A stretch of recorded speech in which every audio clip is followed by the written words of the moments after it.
when you're making a prediction is always conditional in the sense that you make a prediction saying under normal circumstances. Now, I would say that at the moment, the Indian economy seems to be growing somewhere around 6.5%. And many international bodies are predicting that unless something very drastically different happens, it will continue to grow at about that rate. Ambitions are much higher because I think we have laid down, which is good, we've laid down an objective of Viksit Bharat, kind of getting out of the middle income to the bottom of the upper income level sometime around 2047. Now, to achieve that, there's general agreement that the growth rate has to be between 8 and 10%. I mean, people vary, but certainly 8% at least, and probably more. And I don't think our growth at the moment is up to that. But of course, if you ask someone in government, they will also recognize that yes, it isn't, but we are going to make the effort in order to do that. And we have to see what that effort is.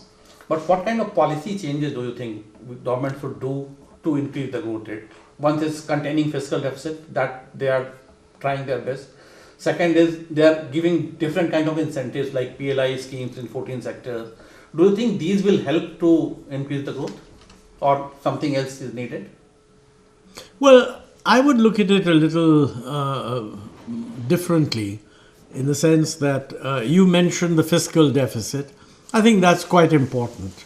The government has not actually stated how far the fiscal deficit is going to be reduced over the next few years. The last thing that the finance minister said was it will be 4.5% or so for the coming year, and we will see from the budget whether it, and probably that will not be so difficult. The real problem is that on the fiscal side, the original idea was that our debt to GDP ratio should be brought down very substantially, down to something like 40% or whatever. To do that, the fiscal deficit will have to be reduced much more. And I don't know what the plan is on that front. But there's no doubt in my mind that we need to reduce the fiscal deficit because, our fiscal deficit is much higher than other developing countries. And, a high fiscal deficit squeezes resources away from private investment. So if you want a private investment-led economy, and I think that's the only way you're going to get 8% growth, you have to cut down the fiscal deficit. It isn't just the deficit of the center. Most people talk about the center. It's also the fiscal deficit of the states. And the states have been running higher fiscal deficits. What is more, they disguise their deficit because they borrow in the name of so-called public sector enterprises to finance activity which should be done by the government. So most people think that if you combine the central government fiscal deficit with the state government deficit, you're talking of a deficit that may be close to 8% of GDP, which is more than twice the deficit in other developing countries.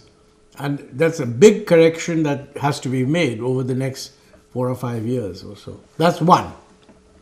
Second, I think there's the issue of investment. Private investment has not been doing well, and the government has consistently said that they want to encourage private investment, which is the right thing. We should be clear that if we want a higher growth rate, it's not going to be achieved through public investment. You need public investment in things like public infrastructure, which is happening. But if it is not accompanied by an expansion of private investment, you will not get the productivity benefits that you need for high growth. So that's a big question. Why is private investment not growing? One argument is that it's not growing because the growth that we are observing is what they call K-shaped. The upper part of the economy is doing well and the lower part of the economy is not doing well. Now, this needs a more detailed analysis to see whether it's true or not. I think there's a lot of evidence that suggests that the recovery from the pandemic is good, but it is an unequal recovery. If you like the video, do like, comment, share and subscribe.